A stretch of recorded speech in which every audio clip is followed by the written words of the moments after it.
Okay, I've gone back in to 3 scenes of mine after I've been playing around with that kind of light beam effect on some of the previous cards. I thought I want to apply some of this type of thing, okay, into some of the cards that I had already done, just to see if it would look good, and I kind of figured it would. You know, these cards were okay, but I thought adding that little thing in there, that dynamic lighting effect, I don't know, things look a little bit more three-dimensional with, you know, to me like that. I wouldn't do it on every scene, okay, but there are certainly some that kind of lend themselves to this look. Certainly this one right here, where I was using the tonal applicator raise stamp around this moon, you know, kind of adding in these extra beams kind of coming out into the foreground, really kind of finishes off that scene nicely.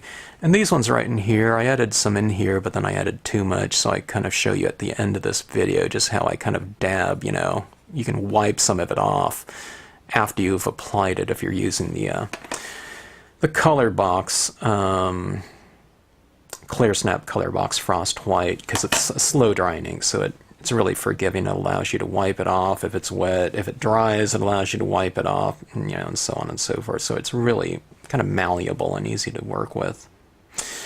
And this one right here, I've applied some in here. Some of it's really quite subtle because the background that I was applying it over was kind of light. Now, I already had in this beam here in the foreground, but I wanted to do some positive applications of ink as opposed to these beams on this scene. When I was experimenting with it, were more a matter of kind of masking off the beam like that and adding tone around it and creating the beam that way. But this one, I've added some extra tone right over the top of it just to kind of finish that off. I wanted to do some other types of effects in here because I really like this composition. So anyway, this is really fun stuff. And like I've said in other videos with it, I would really recommend giving it a try, and kind of, it really can enhance some of your visuals in a very easy method, and it really brings in kind of this nice dynamic kind of visual movement to these diagonals and the compositions, and it really creates a nice kind of interplay of light sources and reflected light by just having those beams running across, you know, some images in the foreground and adding a little bit of extra highlights to those areas or those objects where the beam is casting its light. Okay, so anyways, thanks for watching as always, and hope you enjoy the video.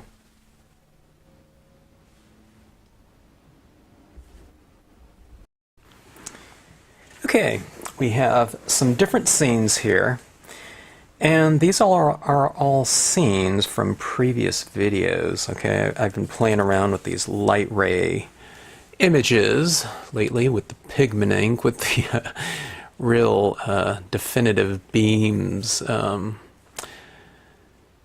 applied to the scenes here, and I want to experiment with that look and to see if adding some of those into these previously stamped and finished cards would look good.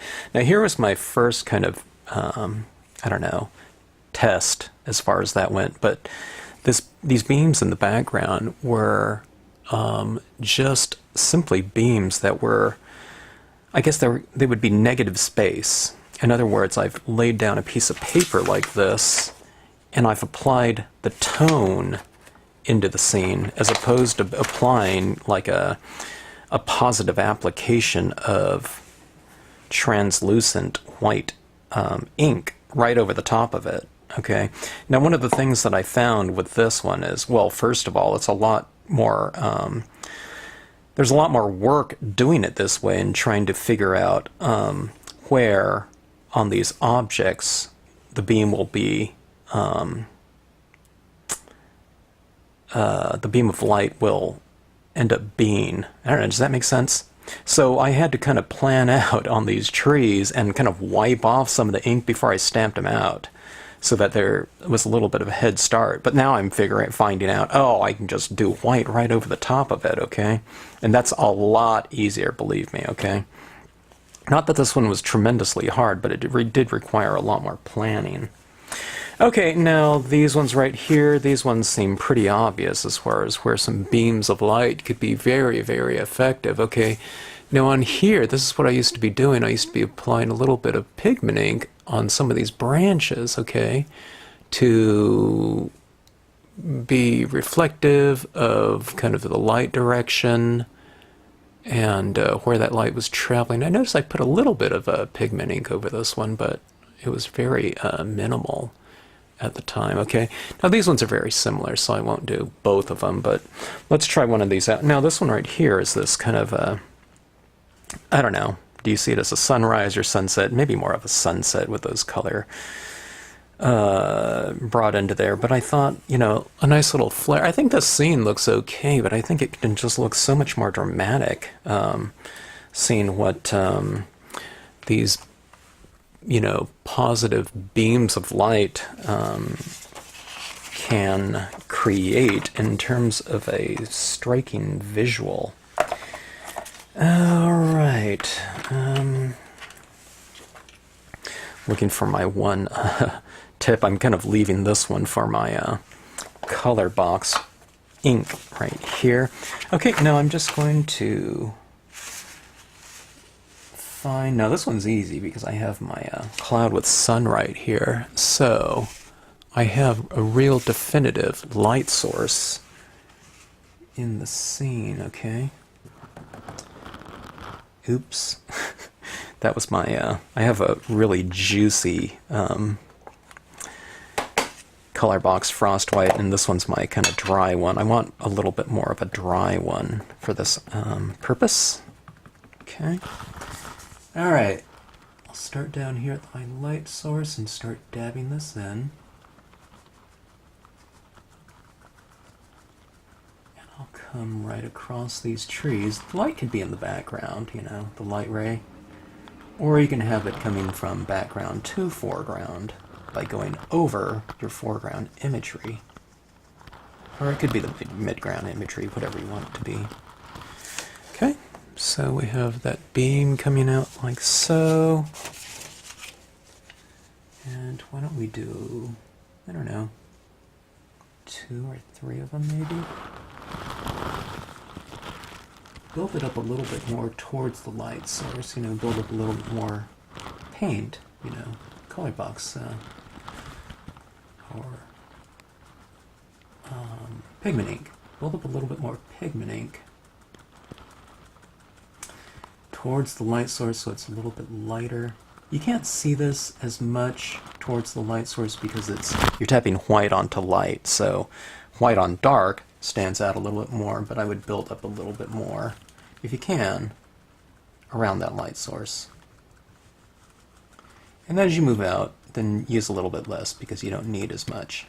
I mean, it doesn't have to be. You can have a real hard light or something like that if you want to as well, but... Okay. Now, I'm doing it halfway. You can have a beam that's more definitive. I can put down a piece of paper like this and then mask off, you know, the top portion like this, so we can have a real sharp beam of light like that, okay? But I'm finding that I like it a little bit softer, so I kind of go for more of this, I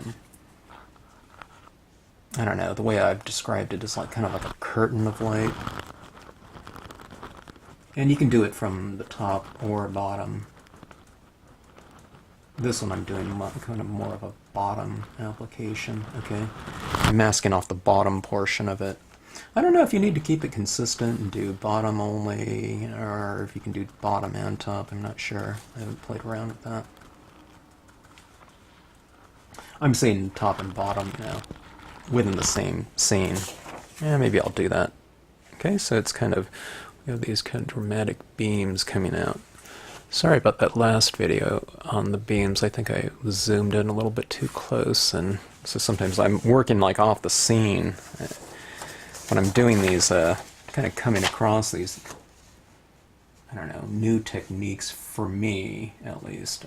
I don't know, I get kind of absorbed into the entire process, and I forget to check my my monitor here.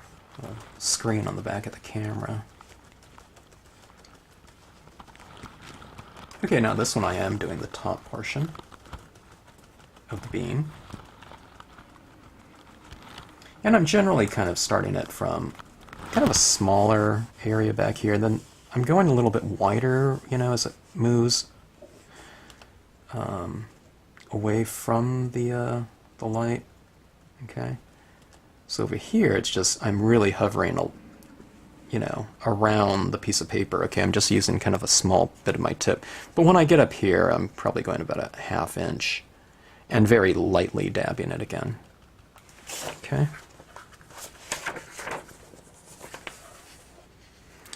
Yeah, I guess that looks okay. It's kind of dramatic. I'd imagine, I don't know, this is a yellow tone scene. I imagine you can use maybe a yellow pigment ink or something like that in here. You can go white and have it kind of transition into yellow if you want to, I'm guessing. I don't have too many colors of pigment ink because most of the ones that I've used in the past, it's always been kind of white, so I don't have a big selection of pigment ink pens, but I'll have to pick up some more, maybe some different colors. I would pick up the lighter ones though. That would be my usage. I don't think I'd use the darker ones too much, but I don't know. I say that, but then you know, who knows? Maybe I'll figure something out. Okay, so let's go with one over here. I'll have it mostly coming out from that side. Maybe like a solo beam from this side.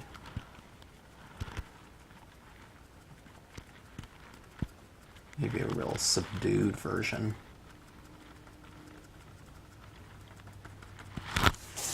Okay, something like that. I don't know, it's kind of interesting.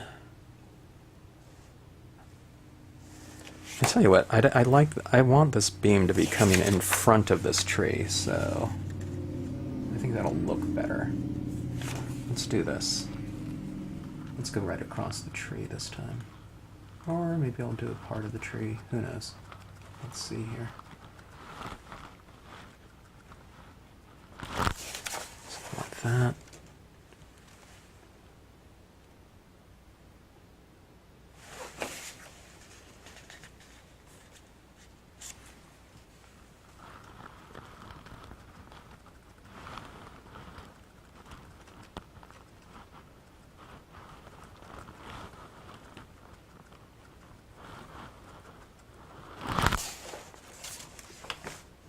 Okay, now I have those beams here.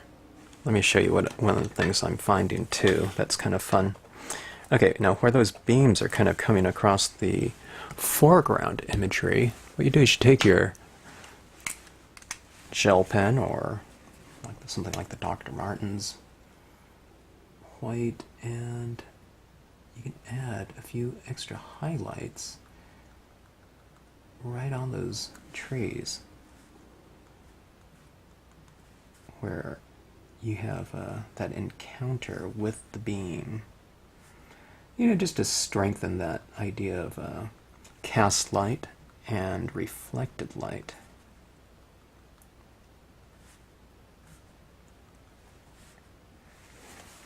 See that right there? So it kind of strengthens that idea of lighting. And, I don't know, I find it to be, you know, pretty dramatic looking. Okay, so we have something like that. Now these ones, I used the tonal applicator ray stamp, okay? So on this one, it's just it's a natural for some of these beams. I'll kind of aim it kind of right in the middle of that moon right here. Let me zoom out so I don't get myself into trouble here. Okay. Now this one in the background, it's kind of light, so I don't know if this is going to show up too much. I might need to get a more opaque white pigment ink. Sometimes the background is just so light, and I'm applying this, you can't really see very much being applied, so. And because this is more translucent, okay? So I added that beam into it a little bit more definitively, and it's going across those trees. Okay, let's do the same thing in a couple other areas, or, I don't know, several areas, I guess. Okay, let's try this right here.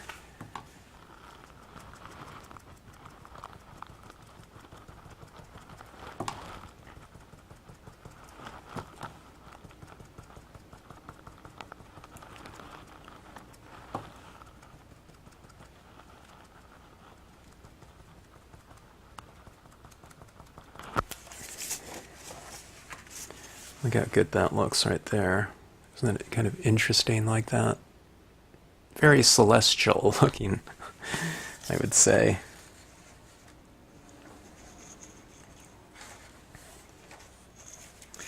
Okay, here we go.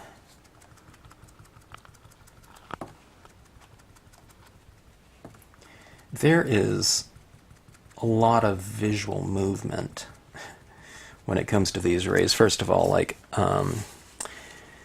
diagonals in scenes or imagery, paintings, whatever.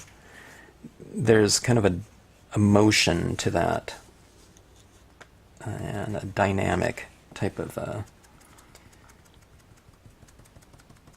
don't know, visual. I guess I don't know. I don't know any other way to explain it. There's this imbalance that's happening in there, which creates kind of a movement to that space, I guess you can say. And this is doing it all over the place because there's so many angles, and they represent something. Oftentimes, if you're doing it in front of imagery, it's going from back to front, okay? So it really takes you in as a viewer of the scene, which I find quite fascinating, you know.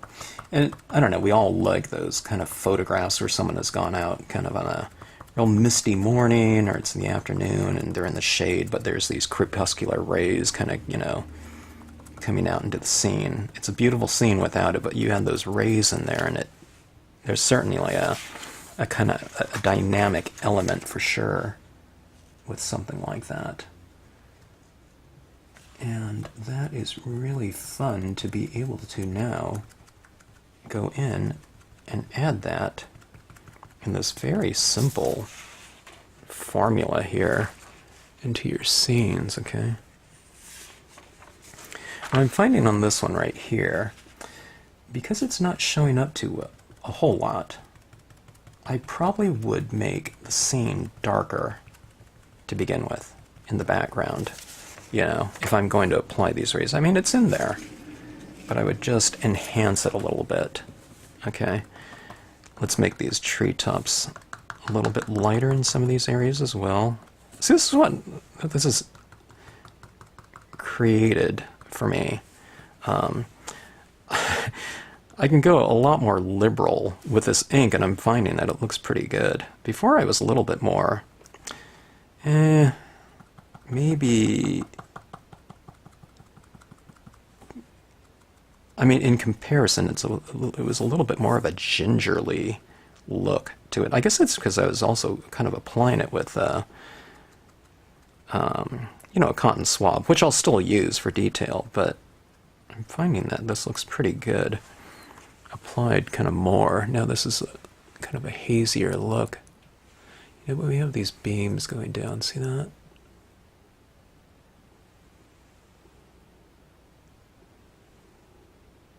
Then again, okay, let's see here. If you want to, we can thus reiterate that light structure, okay, that device of that strong beam on our treetops or objects, whatever it might be, you know, whatever you're running it against. Could be a cabin rooftop or something like that. and just adding some more of this into the scene for a nice striking kind of source of light, reflected light dialogue within your scenes. And this can't be any easier because I mean it's very clear if you have a beam of light running across something where that lighting is going. So it's, you know, there's no question about, you know, where your highlight should be. Okay. Before, I mean, it's not a hard thing. You just, you know, I just kind of apply them randomly and somewhat. But then, if you're doing something like this, there is my guide. Okay.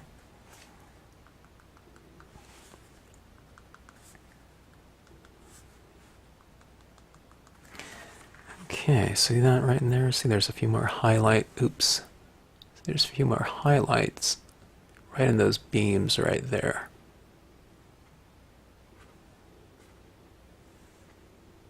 Okay.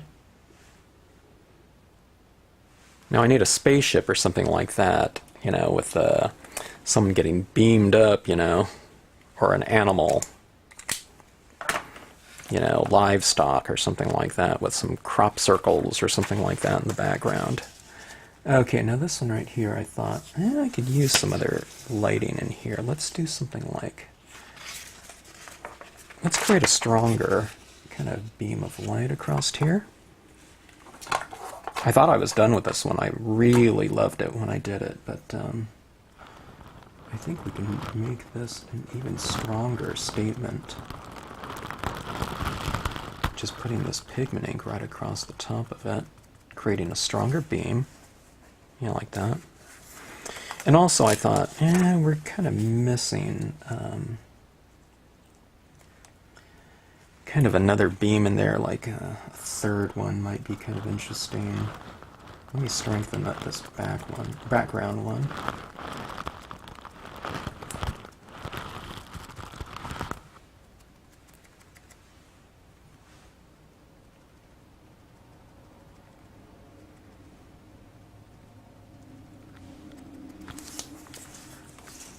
Okay.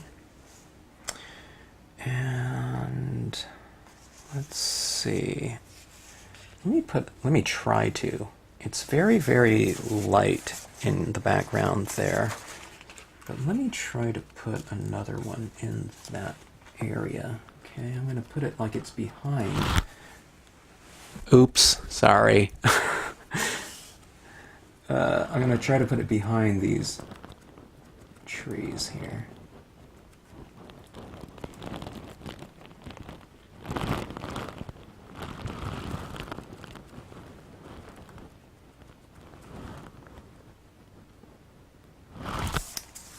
Okay, there's a little bit of one back there, okay? Now, where I want it behind some of these trees, I'm just going to wipe off some of that ink that got on the front of it, okay? And that's the beauty of the color box. It'll just wipe right off if you don't want it in some areas. Okay. I think I want a little bit more. Maybe the pigment, not pigment, the cotton swab Q-tip, you know, would be better for this, getting in between some of these trees. Instead of using this fat tip like that. Okay. Okay, I want another one. When you start doing this, it is really fun, so it's hard to stop. Okay, here. And like I said, if you don't like it, just wipe it right off. Okay. Colorbox Frostlight will do that. Some of the inks are a little bit stronger and they just go right onto the scene and they won't come off. Okay, they're fast drying, but that's kind of the purpose of them. Okay, so this area right down here, let's put a little bit more mist and light in that area. So you can always kind of go back in if you want to and refine some of the things that you've done. If you've come across some new technique or whatever that you like doing, why not go back in and apply that to some of your previous scenes if you still have them. You know, if you didn't give them away.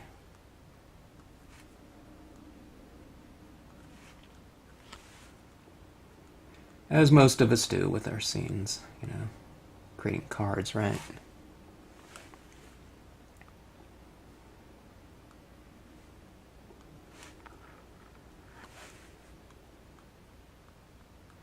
I love these trees with this kind of texture on them. I find it really kind of a realistic texture on them. Okay, so I have a few more beams in here. Some of them are very subtle because there's a light beam going across a very light background, so it doesn't show up quite as strikingly as it would against a dark background, but I've added a little bit more to this one. I always like this one, but I wanted to add a little bit of something to it. So anyway, we have these beams in here, and beams are fun. I like this, how it's kind of streaking across these trees like that. This one right here looks a little weird to me. I think that beam up here is a little bit too much. Let me see if I can subdue it a little bit. So this is my pigment ink eraser. That looks a little bit better now, doesn't it? Yeah, see that right there? And let's subdue this one a little bit.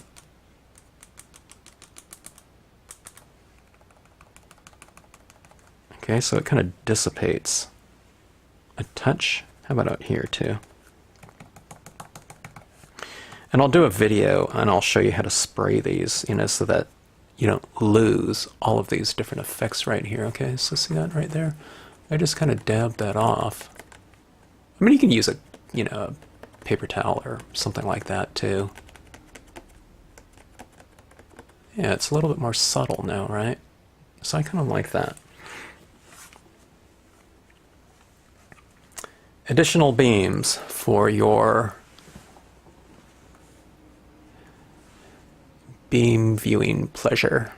All right, so anyways, fun stuff. I don't know. I don't want to go back through, you know, 30 scenes of mine and start applying that to all of them, but certainly something like these, you know, that extra little touch can really add quite a nice visual into that into the compositions. And like I said, it's really easy to do. Just don't use, you know, so much ink on your tip right here. Do it where a few little taps, you almost can't see anything. Only through kind of a repetitive kind of tapping motion and the building up of some of that ink does it start to show. When you do it that way, there's a lot of control over it, and it's you know, a very kind of a easy process. All right, so anyways, thanks for watching. Hope you enjoyed it.